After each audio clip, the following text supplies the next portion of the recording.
bagaimana penyusunannya dan proses pelaporannya sampai diterima di KLH.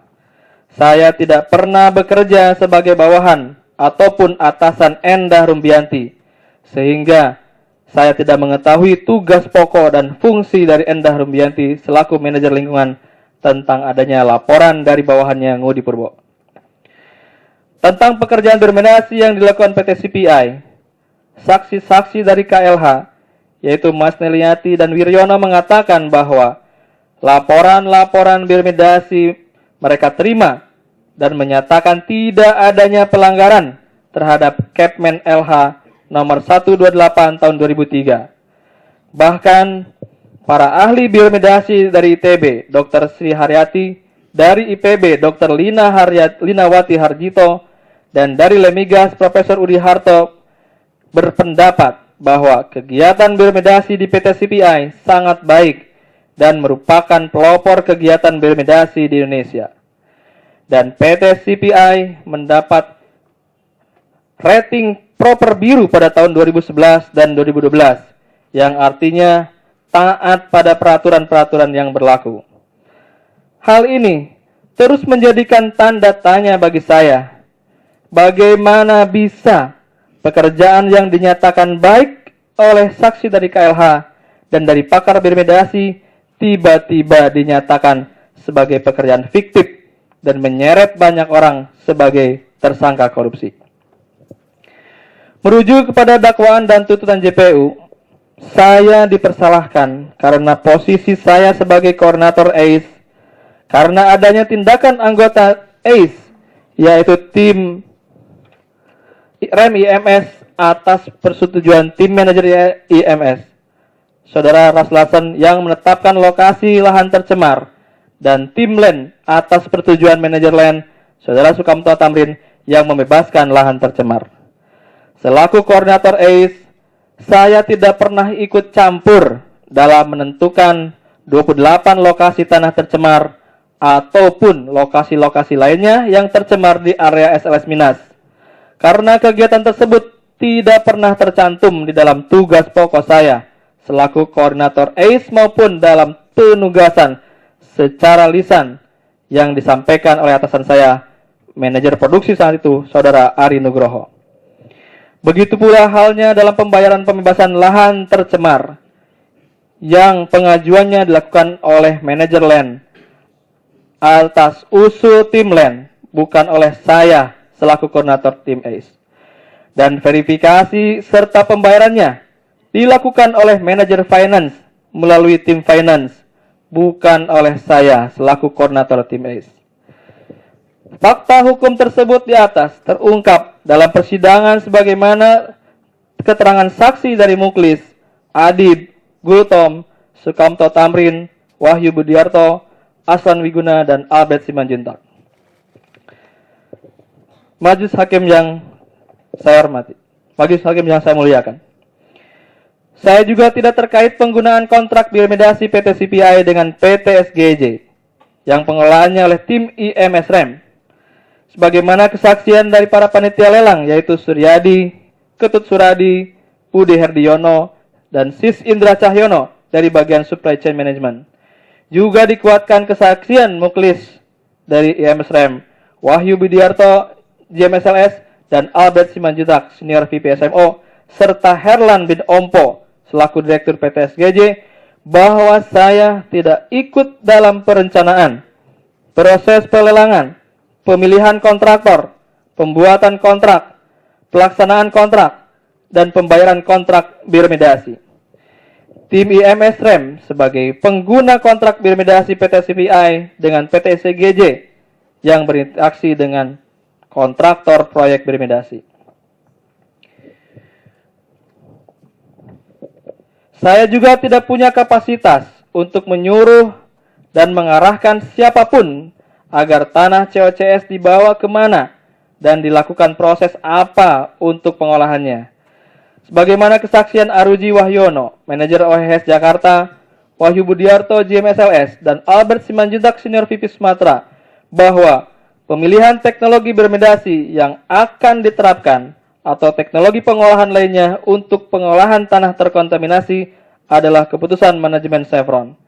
Saksi-saksi tersebut juga menyampaikan bahwa saya bukan anggota manajemen Chevron dan bukan pula pimpinan Chevron. Oleh karena itu, apakah adil saya harus bertanggung jawab atas perbuatan yang tidak pernah saya lakukan? Bahkan JPU sendiri mengakui bahwa saya tidak pernah menetapkan lokasi lahan tercemar dan tidak pernah membebaskan dan membayar lahan tanah tercemar tersebut. Sebagaimana diakuinya pada tuntutan petikannya, terdakwa mengetahui bahwa Muhammad Adib selaku wakil dari bidang IMS-REM dalam menentukan dan menetapkan lahan yang diklaim oleh masyarakat sebagai tanah terkontaminasi minyak atau COCS dalam dokumen tuntutan JPU halaman 172. Kemudian, selanjutnya PGPA menemui pemilik lahan terkontaminasi untuk negosiasi pembebasan lahan, dan apabila pembebasan lahan tersebut disetujui, maka dilakukan pembayaran ganti rugi oleh tim land pertanahan. Dan setelah lahan tanah yang ditetapkan sebagai COCS tersebut dibebaskan atau diganti rugi, maka tim IMS-REM akan memerintahkan kontraktor pelaksana PTSGJ untuk membersihkan dan mengangkut tanah-tanah tersebut ke SBF SLS Minas untuk diolah secara bermedasi. Petikan dari halaman 171, alinea kedua, baris ke-31 sampai baris ke-38. Dari kalimat tersebut, JPU sudah mengetahui bahwa saya tidak pernah menunjuk tanah tercemar. Saya juga tidak pernah membebaskan lahan tercemar.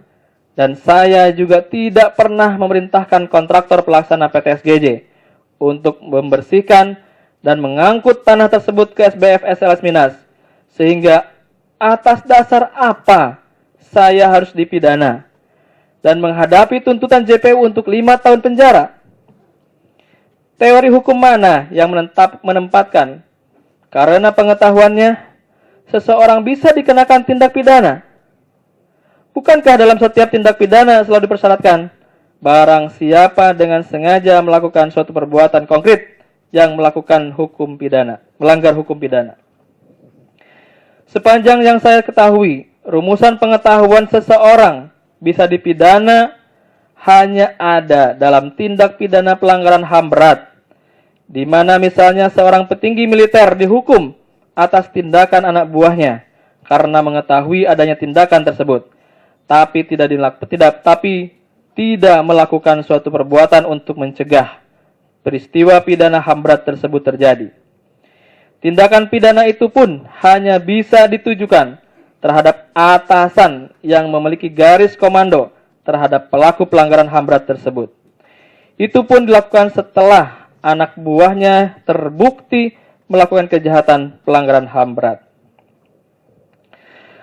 Apakah dalam perkara yang menimpa saya ini, JPU secara sengaja telah membuat terobosan hukum yang luar biasa dengan menggunakan konstruksi pertanggungjawaban pidana dalam perkara pelanggaran HAM berat terhadap tindak pidana korupsi yang dituduhkan kepada saya?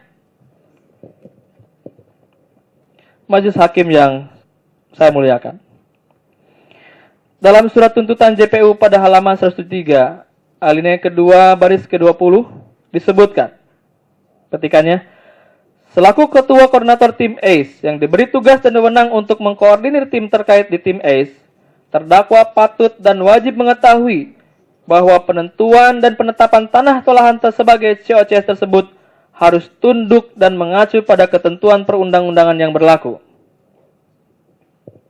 Garis petik tutup. Kemudian halaman 175 baris ke-12, petikannya sebagai berikut.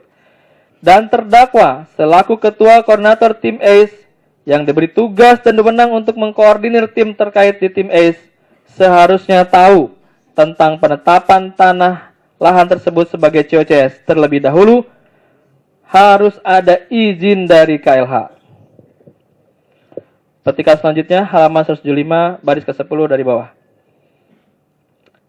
Dan terdakwa juga mengetahui bahwa pada saat tanah tersebut ditetapkan oleh tim ACE, maupun pada saat tanah tersebut diangkut dan diolah oleh Herlan selaku Direktur PT SGJ di SBF SLS Minas, izin yang dimiliki oleh PT CPI, yaitu izin nomor 69 tahun 2006, tanggal 8 Maret 2006, tentang izin pengolahan tanah terkontaminasi minyak secara biologis ex situ di 5 SBF Minas sudah berakhir pada tanggal 8 Maret 2008.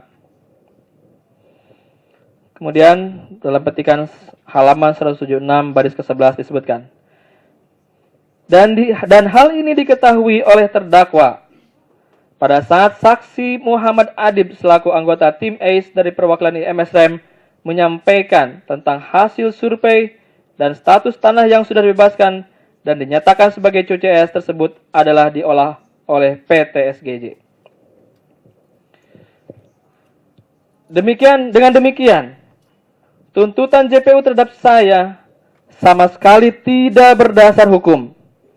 Sehingga oleh karenanya, dakwaan JPU haruslah ditolak atau setidak-tidaknya tidak dapat diterima. Majelis Hakim yang saya muliakan, bagian ke-9, saya pelaku ataukah turut serta? Saya tidak memperkaya Herlan bin Ompo selaku Direktur Sumigita Jaya terkait proyek biromedasi sebesar $6.900.929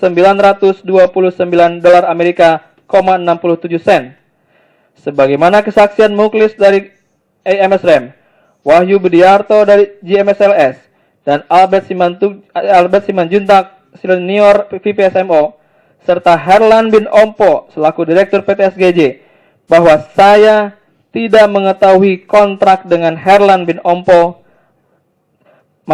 bahwa saya tidak mempunyai kontrak dengan Herlan bin Ompo atau PT SGJ, dan bukan juga anggota tim IMSREM, sehingga tidak mempunyai kewenangan dalam menjalankan kontrak untuk memerintahkan melakukan pekerjaan pengangkutan tanah COCS dan pekerjaan biromedasi kepada Herlan bin Ompo atau PT SGJ, baik secara lisan maupun tertulis dengan perintah kerja, sebagaimana yang bisa dilakukan oleh anggota tim IMSREM sesuai dengan tugas dan fungsinya. Saya tidak pernah ikut memeriksa invoice pembayaran PT SGJ. Saya tidak melakukan pembayaran kontrak pekerjaan biomedasi kepada Herlan ataupun PT SGJ. Saya tidak terkait penggunaan kontrak biomedasi PT CPI dengan PT SGJ yang pengelolaannya oleh tim IMSREM. Saya tidak ikut dalam proses pelelangan, pemilihan kontraktor, pembuatan kontrak, pelaksanaan kontrak, dan pembayaran kontrak bioremedasi. Dalam dakwaan atau tuntutan terhadap diri saya, Herlan bin Ompo selaku Direktur PT SGJ mempunyai kontrak dengan PT CPI, yaitu 1. Kontrak nomor 7861 OK ditandatangani oleh Herlan SGJ dan Jeff Selebarger dari CPI untuk periode 1 September 2008 sampai dengan 31 Agustus 2011 sebesar 6.248.000